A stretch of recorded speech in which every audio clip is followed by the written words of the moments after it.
Hello and welcome. Tonight we continue with our expose on the IMF's internal report at Treasury. And good evening. My name is Cindy Mabi. Thanks so much for joining us. This is the third installment of our expose where former ministers were repeatedly asking the question, or rather asking the people of South Africa to connect the dots. So we will try and establish that, connecting the dots of the rot that many have been questioning around Treasury. So do join us on social media as well.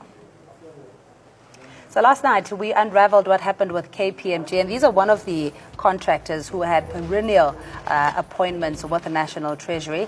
And today, we'll be taking a look at another contractor that was a consultant prior to that. Yeah, you're right, Cindy. In the first half hour, we'll give you details of how the advisory arm of BITS made millions exclusively of Treasury. We get you the damning allegations in the unreleased audit report on the IFMS project. And joining us to explore the matter, to help us understand the discrepancies, and our panelists this evening, Mzwanele Manyi from the Decolonization Foundation, and Botsang Muilwa is a political analyst. And joining us on the line, Andile Mqitama, president of Black First Land First movement.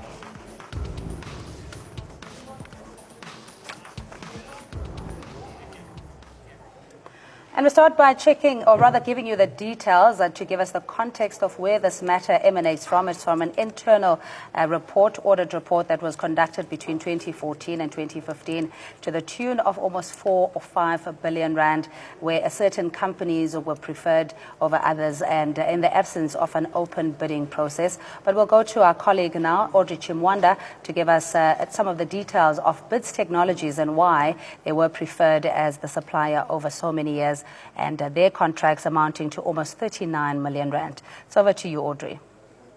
Well, thank you very much, guys. Of course, a very good evening to our viewers. Taking a look once again at Treasury's damning IFMS audit report and the findings from the Auditor General. Taking a look at the first one, Treasury blundered by giving BITS a contract of 39 million rand against a quote of 28 million rand. Further findings from the AG, Treasury awarded BITS 11 million rand, more than what the company itself had quoted for. Now take a look at this going forward. The inflated 39 million rand contract is later replaced with a brand new contract that actually fails to account for 5.8 million rand already paid to BITS Technologies. More findings coming through there. The auditor points out that 5.8 million rand paid to BITS was never recovered. In another instance, BITS Abacus gets paid 1.5 million rand without any agreement. Finding number 6, the audit report warns Treasury they may end up overpaying BITS by 12 to 13 million rand due to all these irregularities that have already been pointed out. The report also says there was no business case for appointing BITS, among others, for the PMO function. Finding number 8 says BITS got paid despite an incomplete payment register that did not have any invoices that tallied with the dates or the numbers. Finding number 9, potential overpayment, as BITS got 43.6% of the total contract value in the first 17 months of the 5-year contract. Another finding from the AG there, no inception report ensuring that plan of action and timelines required for deliveries and the signed documents with BITS Technologies were followed up. These are the findings that we have for now. Back to you in studio. Thanks so much, Audrey. And now to discuss the nature of the omissions and commissions that resulted in the undue payments to BITS Technologies trading as Abacus Consultancy, and as explained by my colleague, is how Treasury has faltered in relation to BITS Technologies. And we joined on the line by Carl Niehaus, who's former ANC NEC member. Carl, thanks so much for your time. Just in how Treasury flouted many of the rules, particularly in the supply chain management, is this, in your view, a potential concern that could indicate a bigger problem than what we know? Good evening, Cindy. Yes, indeed, I think there is a huge problem here. It is an indication of what has been going on in Treasury, it seems to me, and we are only seeing the tip of the iceberg. What is important is to understand that we're not dealing here with some allegations and innuendo. This is an internal audit report that speaks to the facts.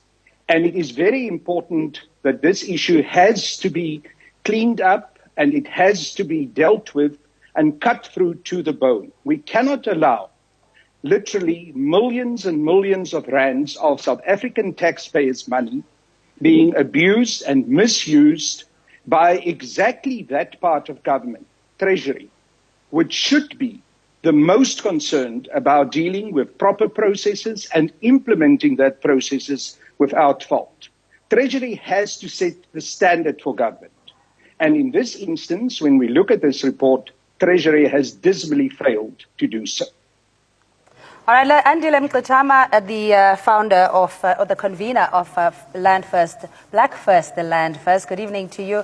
I mean, what explanation could there be, though, for the awarding of these contracts if there weren't any proper processes followed, that of a competitive bid, that of having a scope of work and deliverables?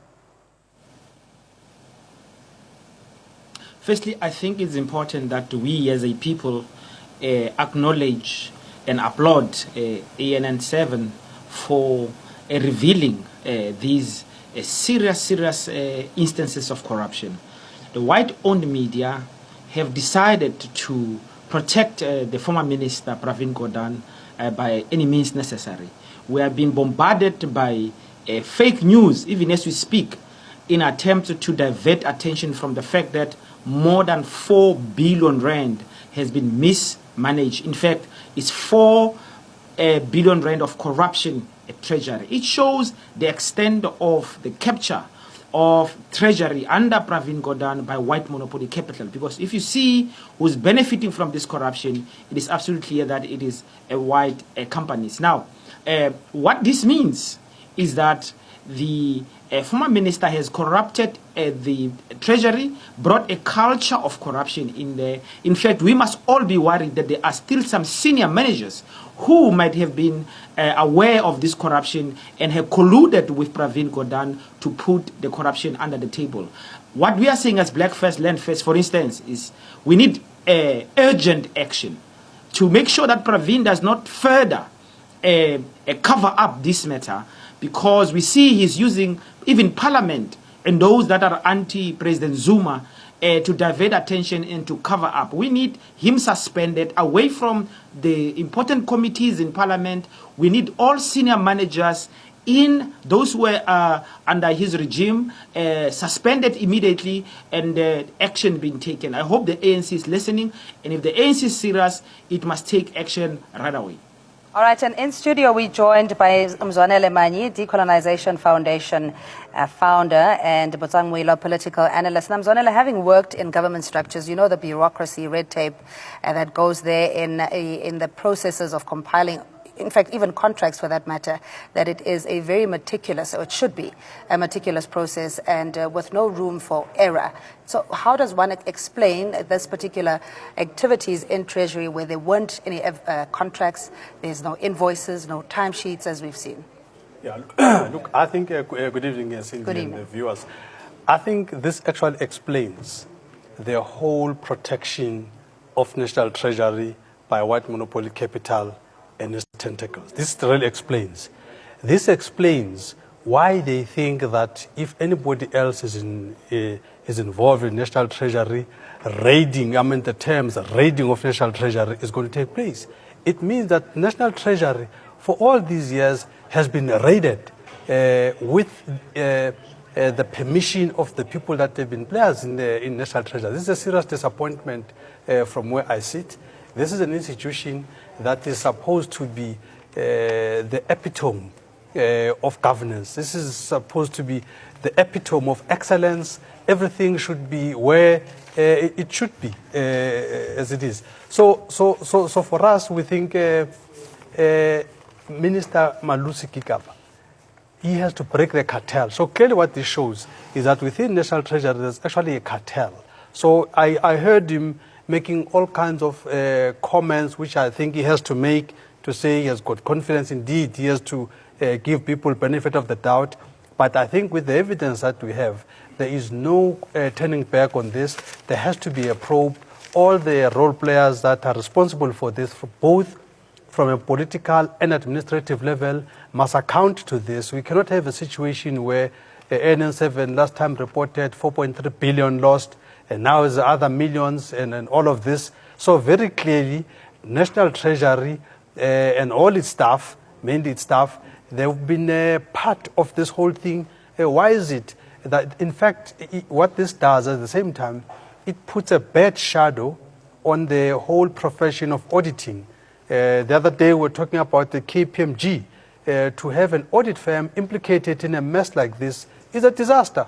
Now, to also have the Auditor General's report over the years that's been saying clean, clean, clean, what does it mean? What kind of samples do these auditors take? So I really just think that this creates a havoc situation. Yeah, maybe, but also to look at why there isn't a process where the supplier database is sterilized, or to check whether people, one, are compliant over and above just the documentation, so that it is in the public domain to see which companies have perennial favoritism, especially with Treasury.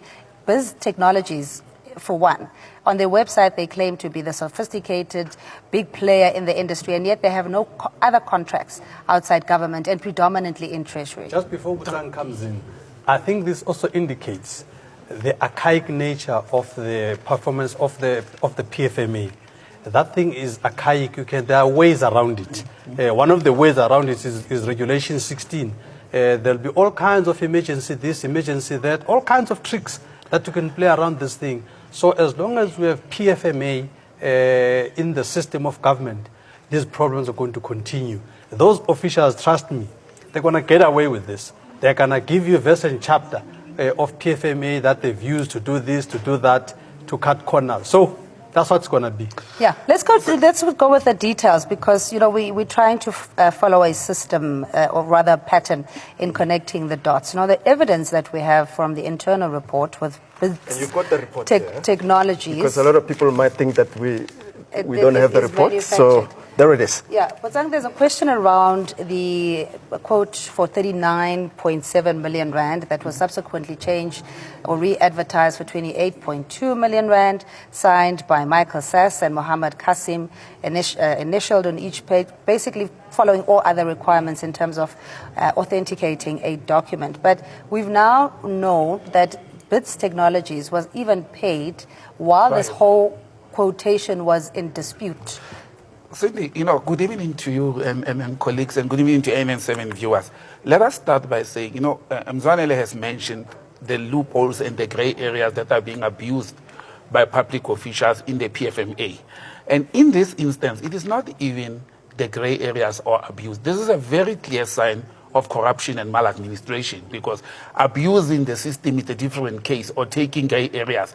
But when the internal auditors of the Treasury goes and warn the Director General of the Treasury as well as the senior financial staff to say, beware and be careful of A, B, C, D, and E, and they completely disregard those warnings from the auditors. That's why it's actually rendering the audit profession to be very useless, because they are actually ignoring them. But earlier on, Mr. Kalni has said this thing is a very huge problem. In my words, and actually as words that are describing this process in the internal audit report, it is not even a huge problem. It is catastrophic when you have the custodian of national funds actually destroying those processes that they are supposed to be the vanguards of that. But looking at the 39.7 million vis-a-vis the 28.2 million that was quoted, that's why I say this is corruption. It's not mistakes. Somebody quotes you or quotes the Treasury for a service not yet rendered for 28 million. What was wrong there is not even the quotation. It is the procedure to say you are looking for 28.5 million and you are not following tender processes to advertise that. That was the first mistake. Okay, let's leave that one. It's a gray area. As Mani is saying, maybe they were rushing. Now they quote you for 28 million. No. You go and you sign a contract for 39 million. Before you even have a dry ink on that contract, the wrong contract of 39 million, you go and you pay them 5.2 million before any job is done. That is corruption in its purest form. But what is worrying and what is damning about this whole internal audit report is Treasury. For the 2014, 2015, 2015-2016 financial year, it received a clean audit report from the Auditor General. Now, does it mean this internal audit report, which was supposed to be used to correct and prepare for the Auditor General report, it was held back, it was not disclosed to the Auditor General? You know, so that I would not have given Treasury any clean audit when they had internal processes fronted like they have done with this audit report. We'll come back to that. We'll get more details on that. Let's just go back to Audrey. She's got some more info on the contracts that were awarded to BIT Technologies, highlighted with scathing comments from the auditor in this internal report. Audrey. Oh, thank you once again, guys. Taking a look now at the Auditor General's telltale comments on BITs. Let's take a look at what they commented. A clear case of irregular expenditure. The AG goes on to say payments are made to service provider in the absence of any formal contract. Another comment they're coming through, they cannot believe that such moves are actually condoned. Absolutely no justification for allowing such incidents to occur. There was no approved instruction to perform the work that was required. Also, timelines, costs, deliverables, resources associated with BITs could not be determined. That's what we have for now. Back to you in studio. Thank you so much, Audrey. We'll go back to our guests via Skype and outside broadcast. Andile Mkletama, just with the comments made from the internal auditors at Treasury, saying that at least a third of those findings are very catastrophic, and that if nothing is being done, essentially this is taxpayers' money down the drain, and yet nothing has been done about it. No, this shows that there's been institutionalization of corruption from Treasury. And furthermore, it explains why when President Zuma wanted to bring in a minister that he had confidence in when he removed Nene, the whole white monopoly capital attacked the economy. We remember that we lost in 2 days about 500 billion rand from the JSE as a result of this white monopoly capital, making sure that they get a minister in Treasury who would protect their interest. Basically, there is a lot of corruption which is being made, if you like, normal within the Treasury. And remember, Treasury is also responsible for the Reserve Bank, and we also know that the same white monopoly capital is stolen in the tune of 26 billion rand from the Reserve Bank and has been protected by Pravin Gordhan. So what we have here really is a system of a capture of a very important and central ministry by white monopoly capital, and then projecting Pravin Gordhan as a clean guy, and also even now in Parliament presenting himself as if he's a clean guy, when in fact it's all about covering up and using the white-owned media to perpetuate this cover-up. It is shocking, as we see today, that none of the major media houses has taken up on this story, which is not based on fake news, which is not based on made-up evidence. We know it is factual, scientifically proven evidence from an audit which was commissioned by the department itself. Why is it not a single of our main newspapers have this matter as a front page, or even just as a matter which has been discussed in society? I'm even disappointed that the state broadcaster is not taking up this big corruption which exceeds 4 billion rand. This is not a small amount of money. This shows us how systematic corruption has been normalized at Treasury. That's why the new Minister of Finance needs to speak with absolute clarity and confidence about what is going to happen. We don't want this wishy-washy talk. There's evidence on the table. We need action. In fact, we are surprised that Pravin Gordhan has not been suspended by his own party, the ANC. We are surprised that SCOPA, the important committee in Parliament, has said nothing. We say nothing about organizations in Parliament and in civil society that claims to fight corruption that has not come and said there's something catastrophic that has happened. We need this matter resolved. Carl, we know for a fact that this kind of irregularity will have repercussions even for the highest office in the bureaucracy managing Treasury, if not for the then minister. Is it possible for those implicated to possibly argue that there were aberrations or genuine mistakes and that either they should escape with no or little action? Well, let me first of all say that Minister Gordhan, when he was still Minister of Finance, set himself up as the paragon of cleanness, as the measurement for how government should be run. Now we have this report that seems to cast a very different light on how that ministry had been run. So one thinks of that old saying that says, you don't throw stones when you live in a glass house. And I'm afraid that this internal audit shows us that Minister Gordhan and even his predecessor, Trevor Manuel, and all of the other officials who were there were living in a glass house. They were not following the kind of procedures that were required.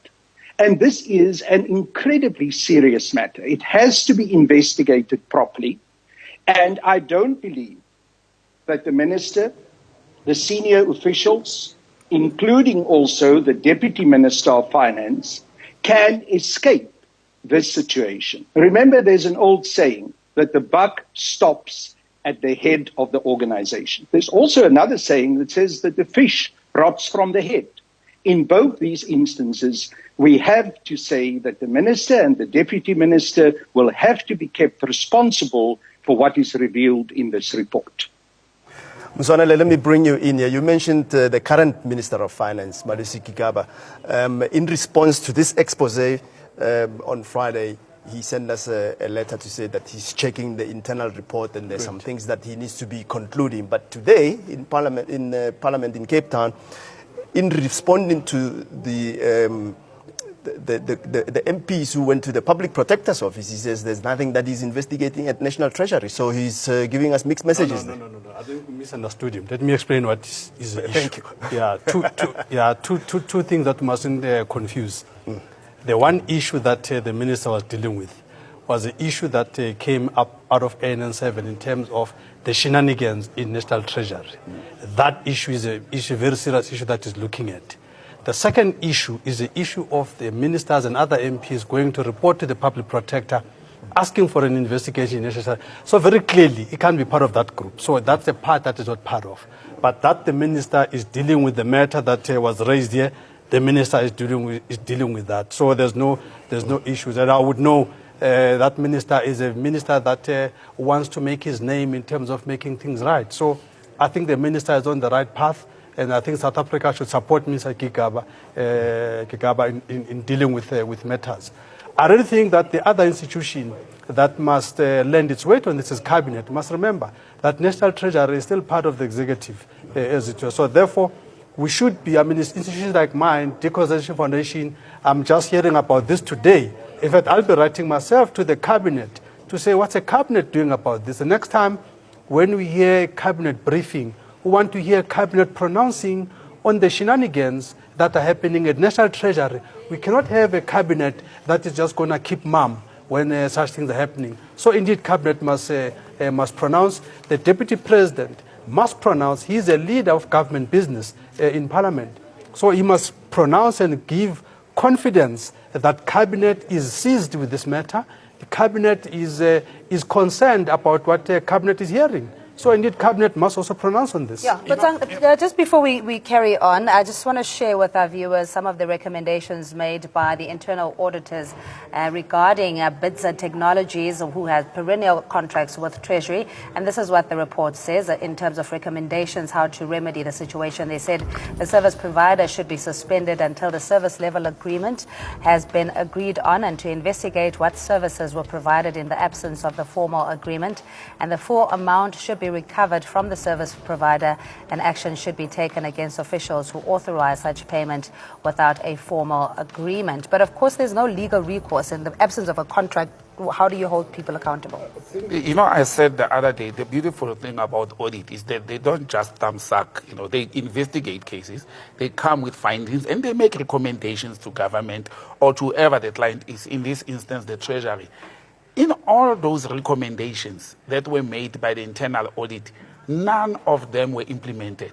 These, whatever company is, they continued. They actually got money. When they were supposed to be suspended, they got payment. That was the first thing. The second part of it is, earlier on, Mangi mentioned how, or no, it was Kalni has mentioned how minister, or the former Minister of Finance, Mr. Pravin Gordhan, was the holier than holy minister in the country, was better. I remember and I recall vividly, at some stage when he was supposed to engage with the Hawks and so forth, he stood up in national television and he said, I'm very busy, I've got important work to do, as if other ministers did not have important work to do. Now, I'm sitting here as an analyst and I'm saying the minister who was holier than others, who was good in the eyes of everybody in the world, is sitting, this report it was tabled actually to be exact, on the 1st of March last year. You know, the acting head of audit inside the Treasury received this report and he was briefed and had discussion with internal auditors. That's what the statement is saying. But Minister Pravin was the minister at the time. We had a very good experienced Director General at the Treasury who was saving for many years, and this report was, you know, handed to him as the DG. The question is, where did it happen? Where did it slip that payments continued, recommendations were made, and no action was taken? Now, people are saying Cabinet must stand up, the Deputy President must stand up, the Parliament must stand up and scope. I'm coming with a different angle, not only those government processes, because the nation or organizations like decolonizing, they will force Cabinet and Parliament to act.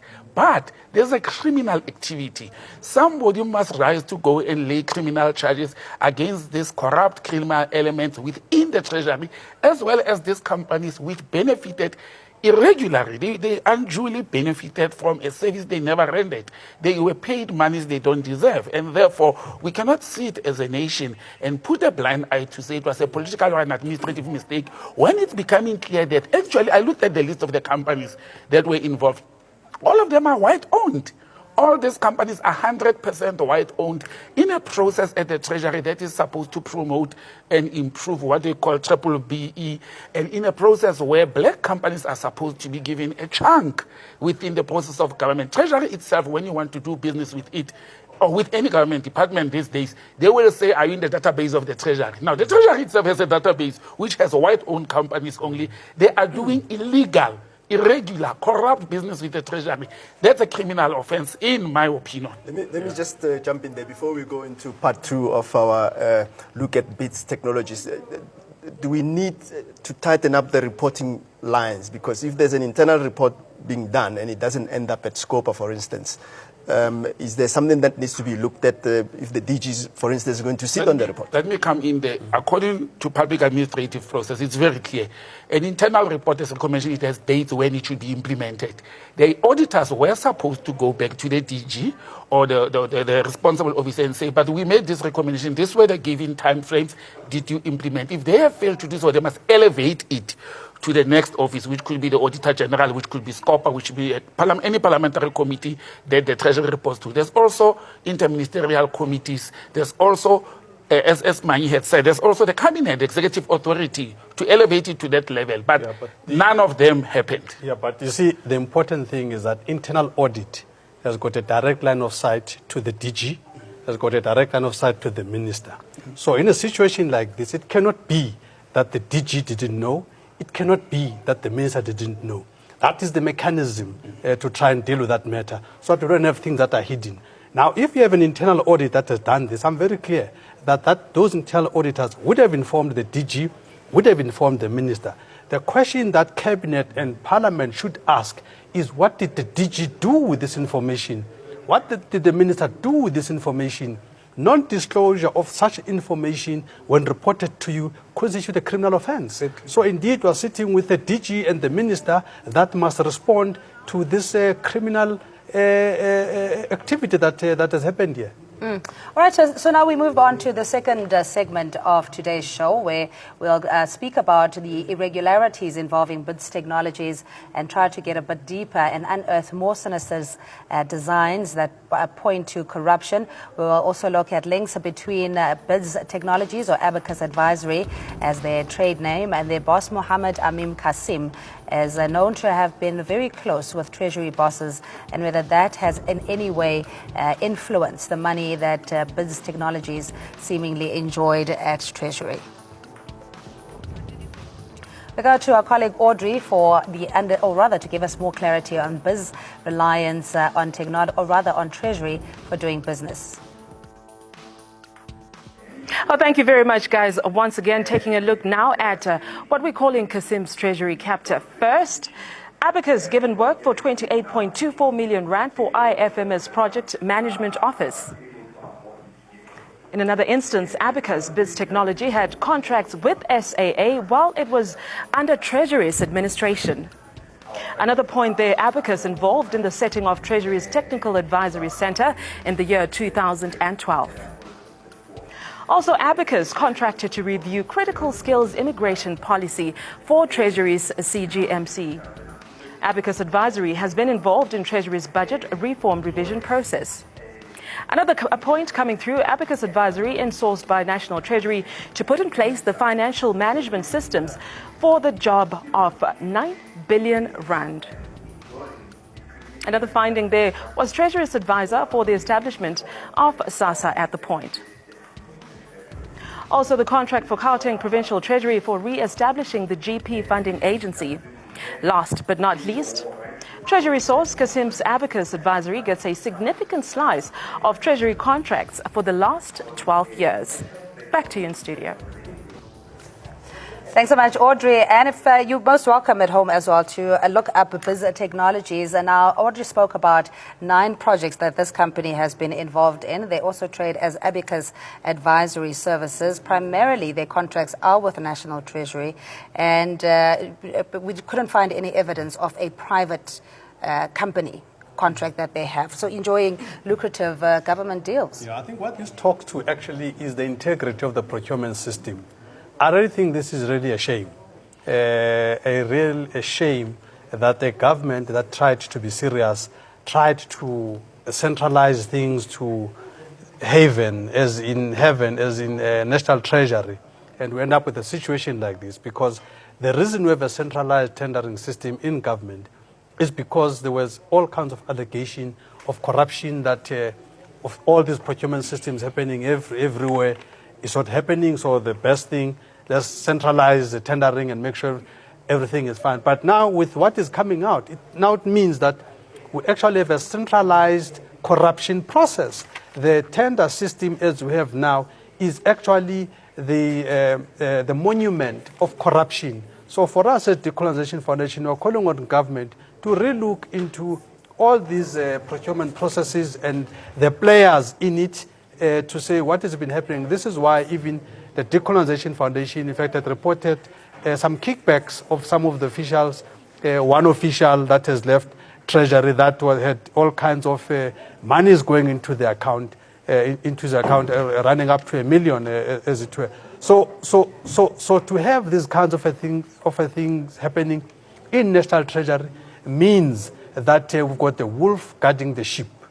And I mean, if you look at Biz Technologies, they also have tentacles in other government departments, in SASSA, SAA, Gauteng Treasury, but essentially their link or their go-to person is National Treasury. I mean, what does this tell you about not only the lack of oversight when it comes to supplier database, and then who gets contracts, and the inclusive economy that we're talking about in terms of corporate business? capture that people talk about, this is actually the classic example.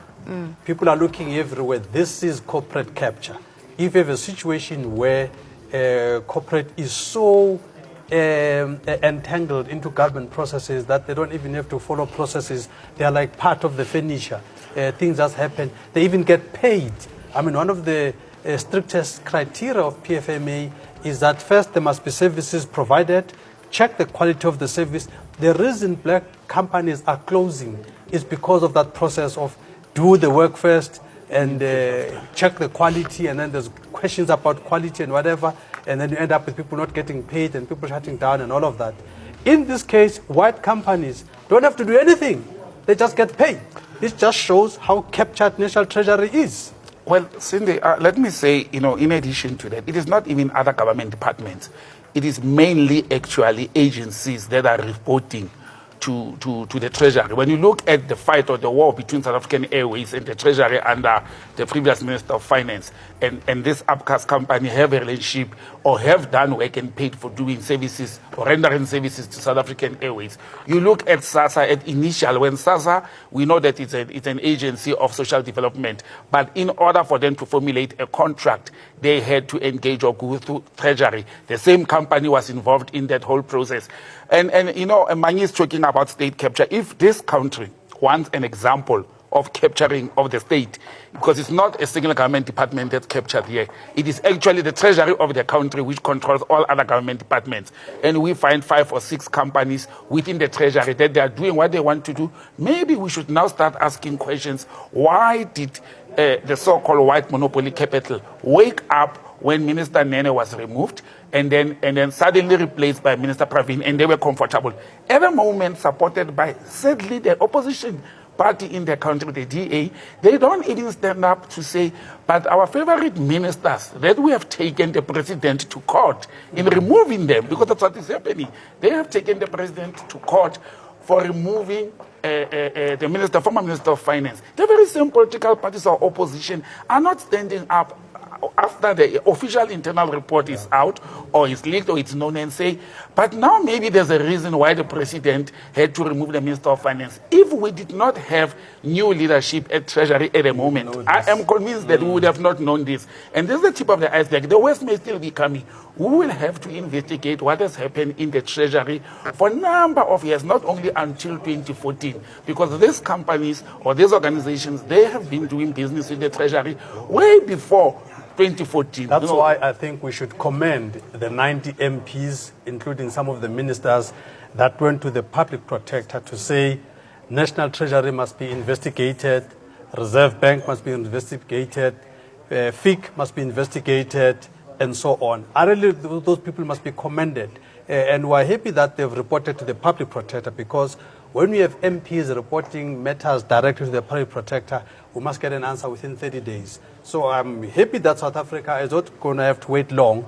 And we are hoping that also from a resources point of view, that Parliament is going to make the resources available for the public protector for her to be able to get into the bottom of this. Like Buzang is putting it, when you capture National Treasury, you've captured South Africa. This is where all our monies are. So if you've captured that, you've captured the center. So indeed, we're looking up to the public protector now to really do her work very, very speedily with priority, so to get to the bottom of this.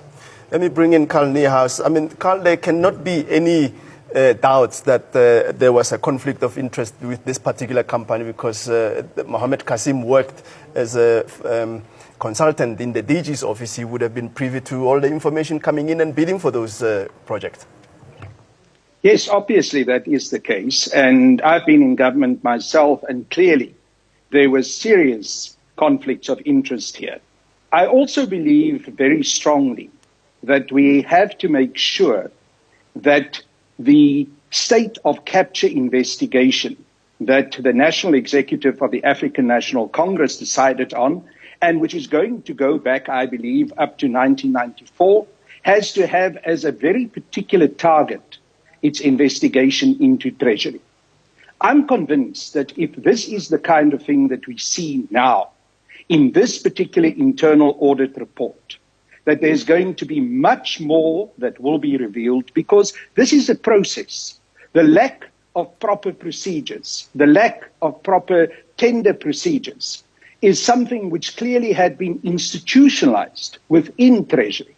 And I suspect that we're going to see this going back right to the beginning and right to the point where investigations can start in terms of the state of capture report and the whole state capture issue as the NEC has decided. And I think we must congratulate the NEC for having said this is not something where we're only going to concentrate on that poorly written report by Thuli Madonsela and the poorly researched report by Thuli Madonsela, but that we are actually going to do a thorough investigation.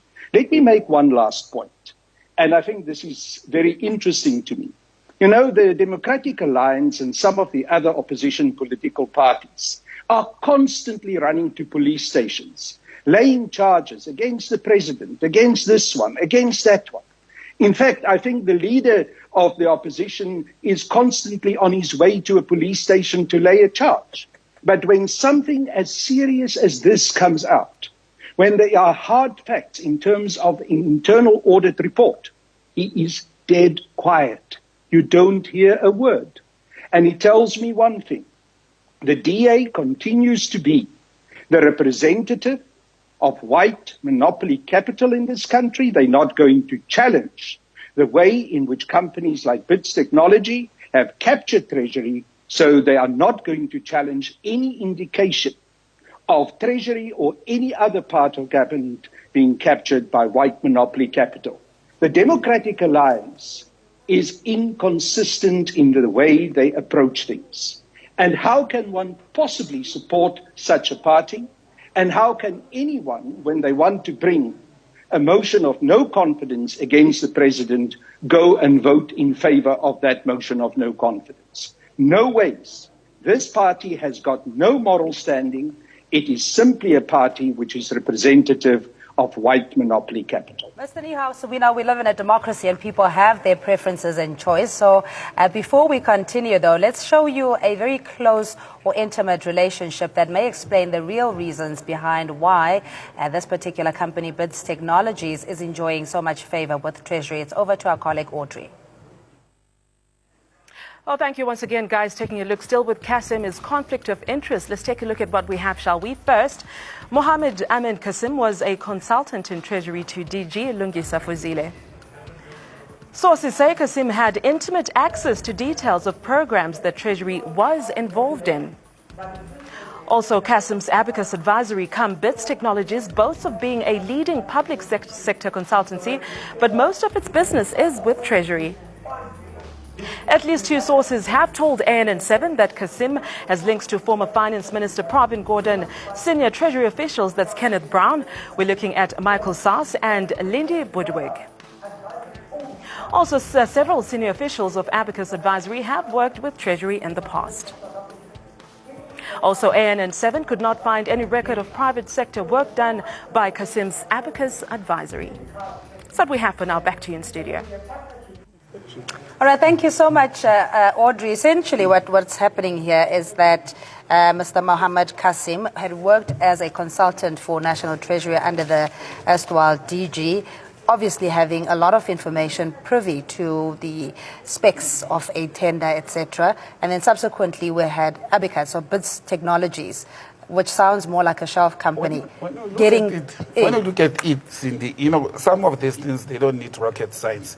Why don't we call this Abacus another unit or branch of the Treasury? Because when you look at the composition of the leadership of Abacus, who have never done business with any private sector, with 90% the Treasury, they all served in the Treasury, whether as advisors, whether as senior officials, and after that they move out and they form.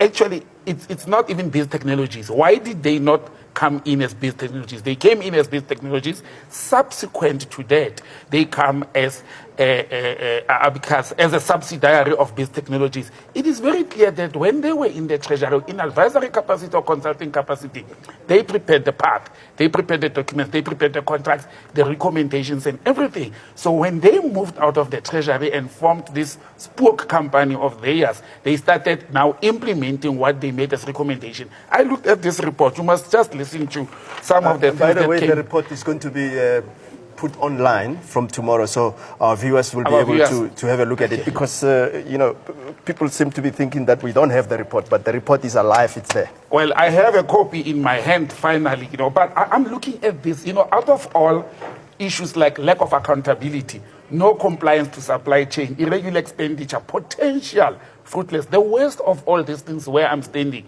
is that at the end, this report is saying there will be no legal recourse. So these people have actually tightened their corrupt activities in such a way that if government goes back to them today, there'll be no legal recourse. The government may even fail to recover this fruitless expenditure that occurred. They've actually made sure that, as Mani had said, the PFMA will not be applicable in this instance because there's no legal recourse. And that's why I'm saying it now becomes a criminal activity. It now becomes a totally different matter. It's not like we can go to Abacus of these technologies and say, can you give government back the money that you pay back the money? We can't even use the pay back the money slogan in order to recover these public funds. Yeah, Angela, thanks so much again for staying with us. Just in how the conflict of interest is dealt with generally, it seems to be selective for some members of government to certain departments, and it seems to be condoned in others. In this case, clearly there's been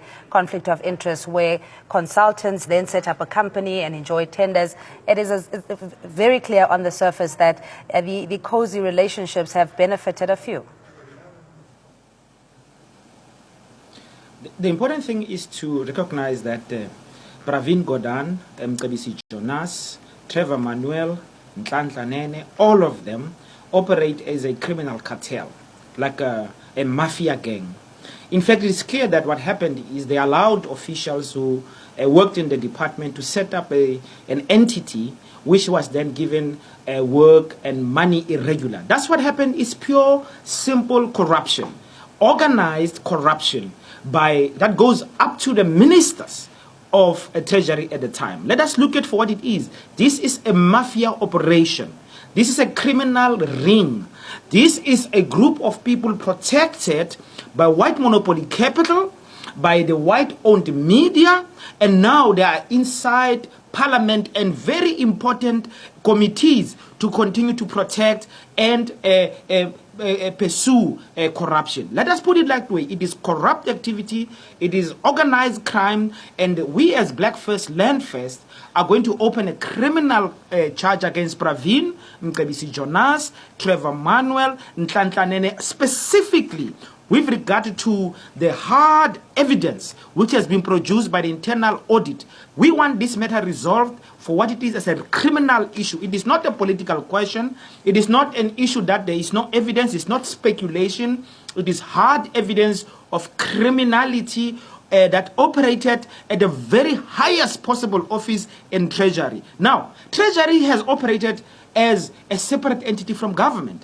And that is why, this explains why, when President Zuma wanted a minister there, a different minister, white monopoly capital did everything in its power to stop the president from getting a new minister. We are very lucky that the president has persisted, gotten rid of Pravin. Congratulations to President Zuma for doing that. The new minister, Malusi Gugaba, has to be strong, has to, in fact, stop all processes, look at taking serious, quick action on this corruption. Otherwise, it means that that ministry is going to continue with these activities, these corrupt activities. I am very worried as I sit here about the Reserve Bank, because the same people also operate in Reserve Bank.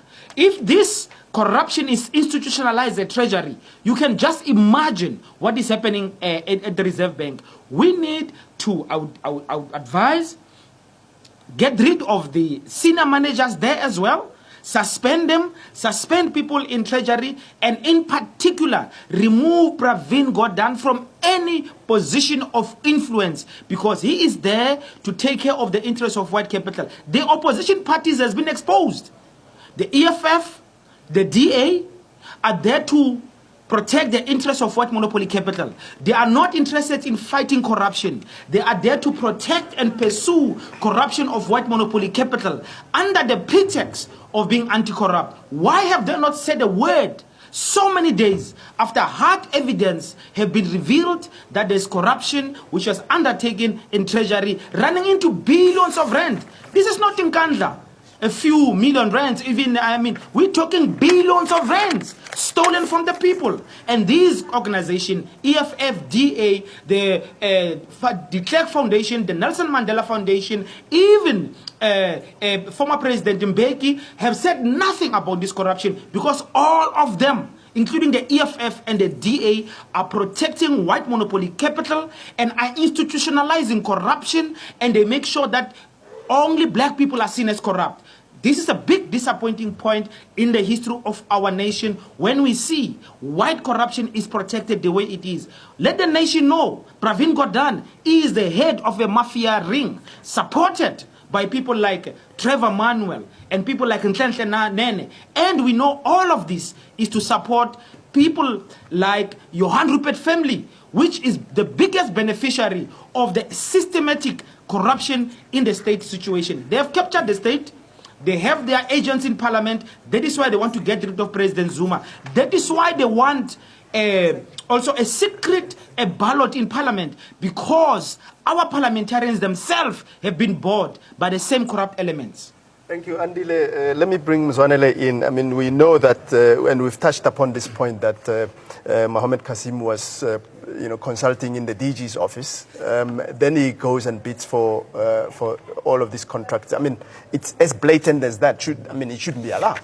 Yeah, no, look, I think the issue of a conflict of interest is a serious challenge for National Treasury, not only in the Kasim case, but as a general issue.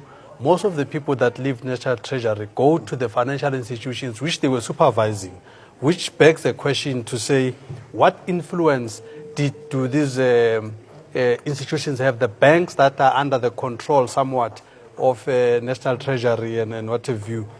So for you to go from there, just jump ship. So one of the things that we need to look at is, before people jump ship, what are the policies that they approve to enable the people that they're going to work for? I mean, we have the situation now where it's becoming a norm in National Treasury. So this Kasim thing is another classical case, that at which point do we have things like cooling periods and whatever. And this is the issue, that if National Treasury is as clean as it's been projecting itself to be, how come such basics don't seem to be in place? And I think, once again, it just proves to the point that National Treasury has always been the cash cow of white monopoly capital. This is why they don't want anybody else to get anywhere near. They placate people, they call you names if you want to clean out the rot, when in fact National Treasury is rotting to the core. And that these things are coming out now. And we really, once again, say to the public protector, please, she must prioritize this. It's such a pity that all of this happens while the rating agencies are watching. So indeed, I think the government is in a very difficult position to project a good face. But I think it's very important for government to say that it cannot put dirt under the carpet. Rather, it must be respected for being credible. And I have trust and confidence in the cabinet, that cabinet is going to take a high moral ground, and then it must deal with this matter decisively. Just a disclaimer there, we did put some phone calls to Mr. Mohammed Kasim to comment and come on and talk to us about it, but he's declined. So we've been running on screen there. I hope you saw who should be accountable, who's to blame, because now you've got all these officials in the Treasury, Michael Sayers, Mr. Fuzile, the DG, Kenneth Brown from procurement, Jace Naya was given the report as part of the audit team. Who should account? You see, we are living in a supposed to be, when I see this, I'll use words like supposed to be democratic dispensation, whereby people will have to be given the benefit of the doubt. The audit atom patem rule must apply. They must be given a fair chance to respond to this. It's not even allegations to this report. They should not actually even respond to the report. They should respond to why this report was kept under the carpet. And all Treasury officials, from the minister or the previous ministers to the people who are actually were eligible to can work on this report, they must respond to those questions within Treasury itself, and before it goes to Parliament. Before they go, because Parliament will call in the current Minister of Finance to come and respond to what happened. But he must institute internal processes within the Treasury that all these people that you have mentioned, they must respond to this. Parallel to that, I still say a criminal investigation has to be conducted to companies like Biz Technologies, to Kasim, who was a consultant. Those are criminal activities that should be investigated. These people must go and answer the question.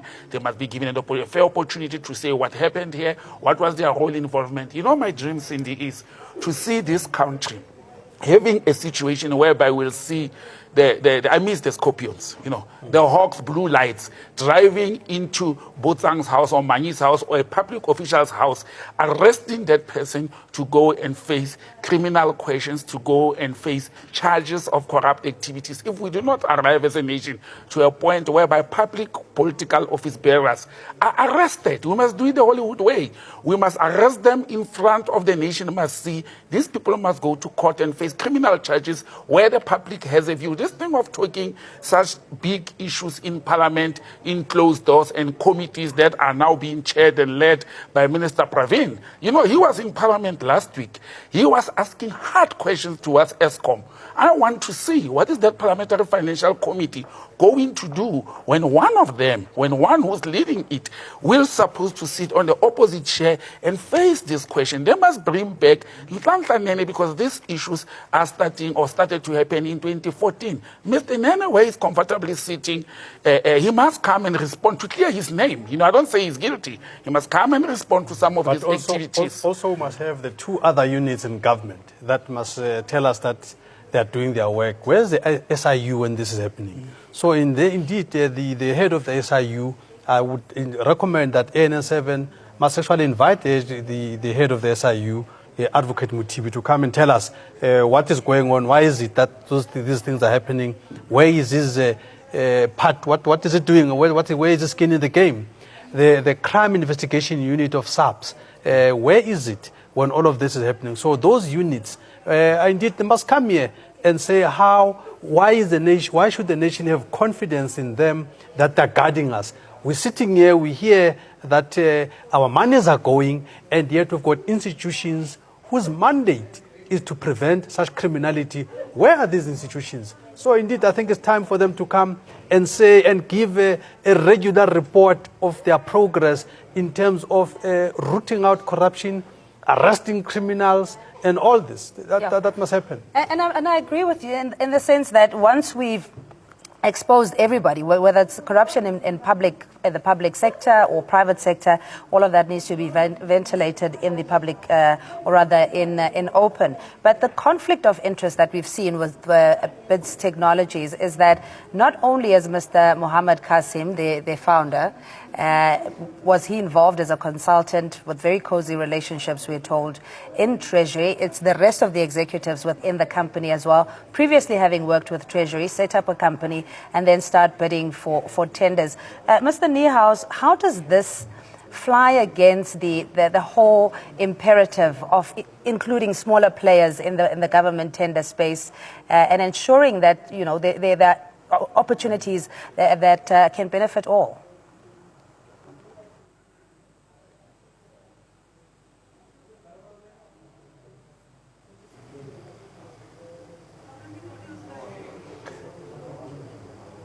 All right, we're struggling to hear Carl there, but I think Mzwanele, or maybe Andile, you can take this one, because when black folk get into business, you're told, with government at least, you're called a tenderpreneur, and little do we forget that it is the big players, the cartels, the conglomerates that are essentially creating their own empires on government spend. This is when SACP must talk about this, because they are very quick to call black people tenderpreneurs. Why is it that this BITS technology is not called tenderpreneur? Because in terms of the definition, this is a classic example of tenderpreneurship, as they've been saying. But this thing, I think it's another colonial mentality that seeks to always portray black people as people that are incompetent and corrupt and what have you. Here is a corrupt activity, but not one soul is talking about corruption. Not only the watchdogs that are generally white, like Corruption Watch, CASAC and all, but even on the black side, it's all like quiet. It's all like quiet, as if this thing is not happening. So really, we're also calling on the SACP to comment on the matter of this corruption in National Treasury. And I think it will be a sad day if the SACP is also not commenting on this.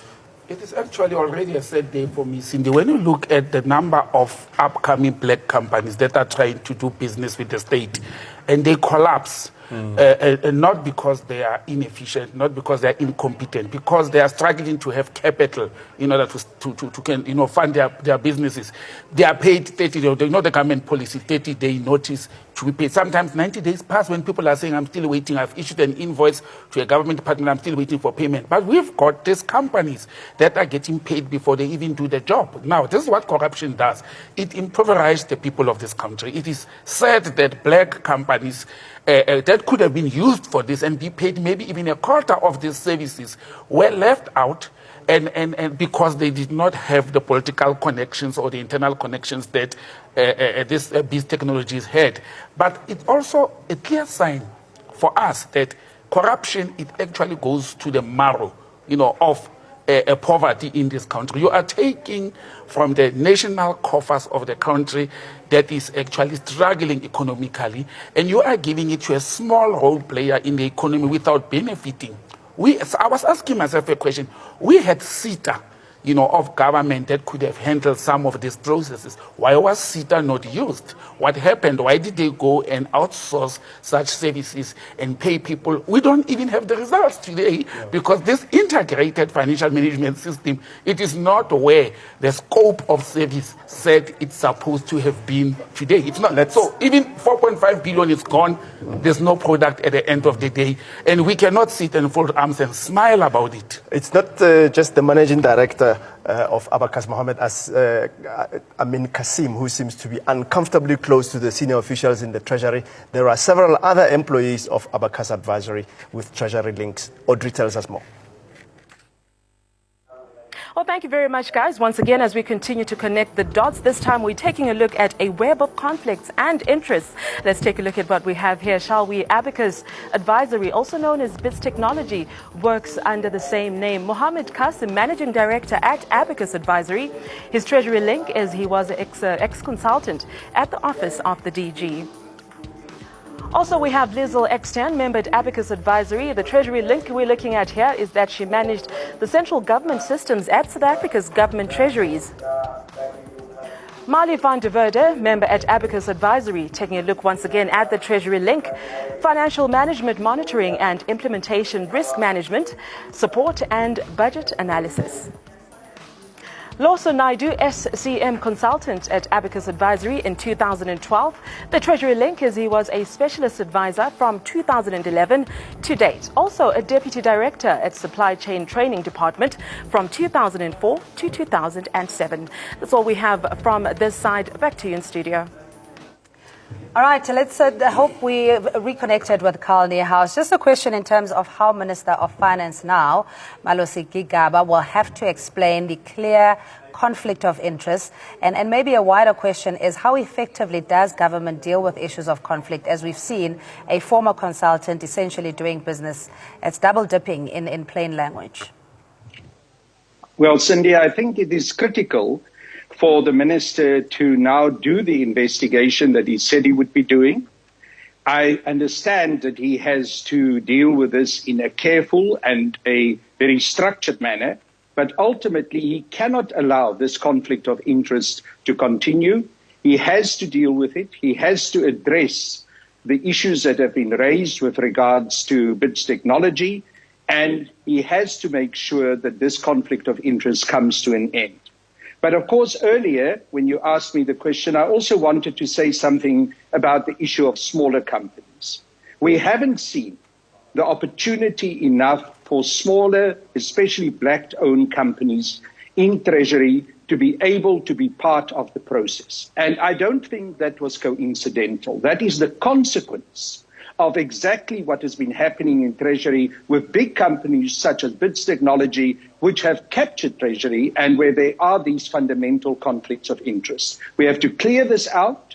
We have to make sure that the tender processes from here on will advance to the point where it will make possible that especially smaller black companies get the chance to participate in the tender processes and get business with the Treasury. We cannot wax lyrically about black economic empowerment when we do not allow truly black-owned and emerging black companies to also become part of Treasury and to participate in those processes. But obviously, All the time, we have to make sure that the tender processes and all the procedures are followed. Sadly, they have not been followed here.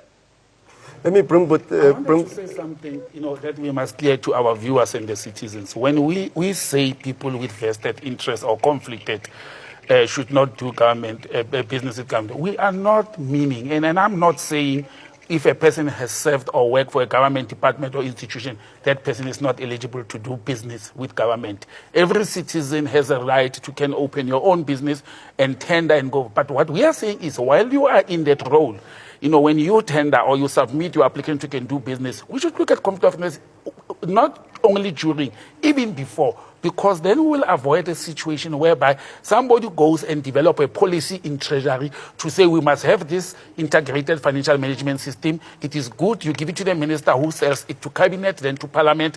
Parliament and cabinet approves it because it sounds good. Then you pull out during that process. You set up a company that has all the nitty-gritties and the requirements. The only company that at that stage meets the requirements to be awarded the contract because you took a copy of the job you were doing within government, and you go and you make it your business plan to can come and tender. And that's what we are talking about.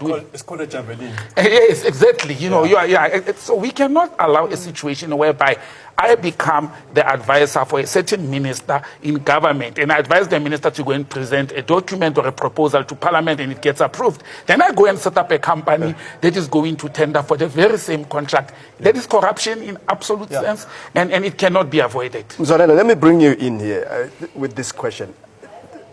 With what has happened in this report, and I was the other day saying that, when you look at it, some of the decisions looked amateurish.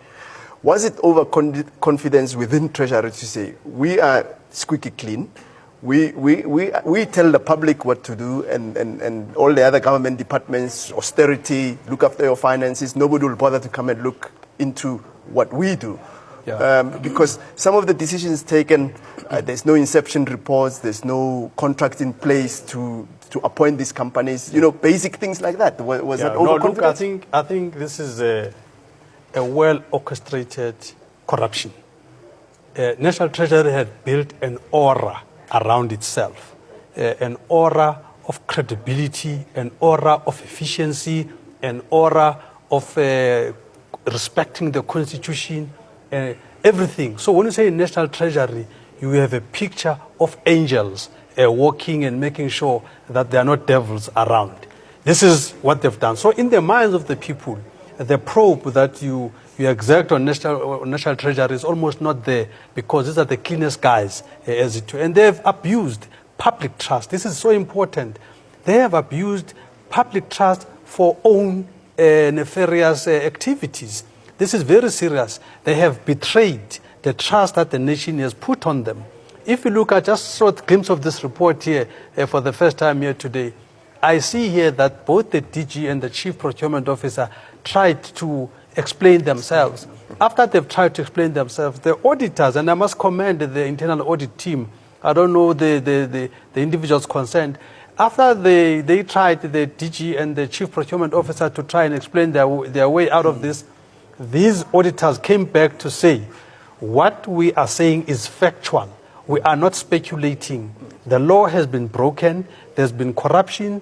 There's been a flaunting of processes and everything. So indeed, I think South Africa should welcome those kinds of auditors that we have that are not intimidated. But indeed, I think the key issue for me is a betrayal of trust, because the whole rating agency world, this is what is going to give the Minister Kigaba the problem now, because he has to maintain a posture of Mr. Clean, including his own administration. These kinds of news is not what he wants to hear. So he's in a Was he correct when he came out yesterday to give a vote of confidence on the previous DG and the officials that have just left? He has to manage. First of all, he is a constitutional being himself as a minister. So he has to say, he cannot behave like media. He cannot behave like this is what monopoly capital mainstream media, that without any evidence and everything, they just say guilty. So if you just say to him this, his starting point must be to give benefit of the doubt. So the manner in which he has acted is proper and correct. This is what everybody should do, to give the benefit of the doubt. But some of us that have had glimpse of this thing, that benefit of doubt is gone now. Yeah. Because we've now seen the report. We've seen that the auditors have gone through the wishy-washy explanation of the senior officials of National Treasury. So indeed, sitting where I'm sitting now, that benefit of the doubt for me is gone, but the minister has no sight of this. Sorry, Botsang, in wrapping, the internal audit also recommended a certain action to be taken. Number one, the service provider must pay back the money, and the officials need to respond. We know that Kenneth Brown had resigned from National Treasury. He's now with one of the banks. Standard Bank. With Standard Bank. So in terms of the legal recourse, it's something, and this document in itself having collected dust in Treasury, hopefully the minister will have an appetite to investigate. But there's a culture of impunity. In Xhosa we've got a saying that ityala aliboli. So yeah, so there's no running away. And also, and in fact, this should be an approach government should take, that when you've stolen from government, when you've created corruption in government, it doesn't matter. Shouldn't matter how long ago it was. You must be brought to book. That will ensure that all the people that go to government, they must not see government as a place to come and loot and then run away after that and say, I'm gone. There's no I'm gone. You must always come to account. The Standing Committee of Finance must call back the DG, must call back Chief Procurement Officer Kenneth Brown to come and account for this. This is public players, taxpayers' money. These people are still around. They can be called to come and account for this. There's also a recourse. We've got bodies. You earlier on, you mentioned the SIU. You know, we have had precedent cases here whereby people have illegally benefited from the proceeds of crime, and the asset forfeiture unit will come in. They will actually even go into somebody's assets after the person has died. They will go into your assets, into your family and background and businesses. So in this instance, the special investigative unit has, and because these people can say, I'm no longer in the treasury, I'm no longer working there, I'm no longer a political office bearer, therefore I'm not responsible or accountable to Parliament. But that's where the SIU comes in to say, but these acts of criminality were committed, or maladministration were committed under your management or your leadership, therefore you will have to answer to a criminal court or special investigating unit. And that's the process. I see this report going in that direction. I'm actually in the same position with Manyi to say, I've been saying this since Monday. Let us give people the benefit of the doubt. Let us hear the side of the story. But after going through some of the pages here and seeing what is written here, I don't know if the benefit of the doubt is still applicable. You know, as a public service bearer, public office bearer, you sit with an official report, and I like it. It's not from an external auditor. You know, it's not from somebody that was appointed to investigate. This is the beauty of this report. It was not an investigation. It was a normal process and procedure of government to make sure that systems are in place, procedures are followed, and it was found that they are not. But even after the auditors say, please, this is wrong, recover the money, implement this, they still try to cover up. They still keep quiet about the public document that was supposed to have actually cleaned and safe. Now, when you cover up on something that is supposed to exonerate you, what are you trying to do? You know, in my view, you're an accomplice to corruption.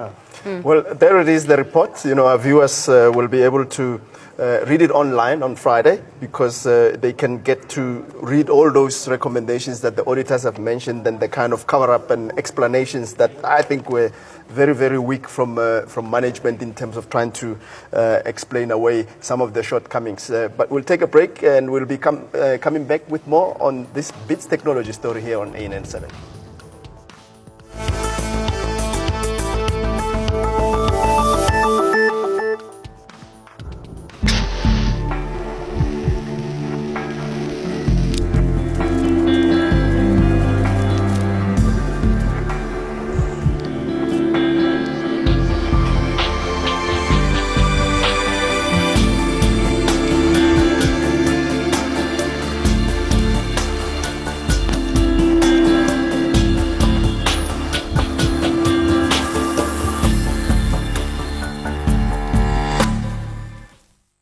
Hospital's history is my baby. The African Pediatric Fellowship Program is my baby.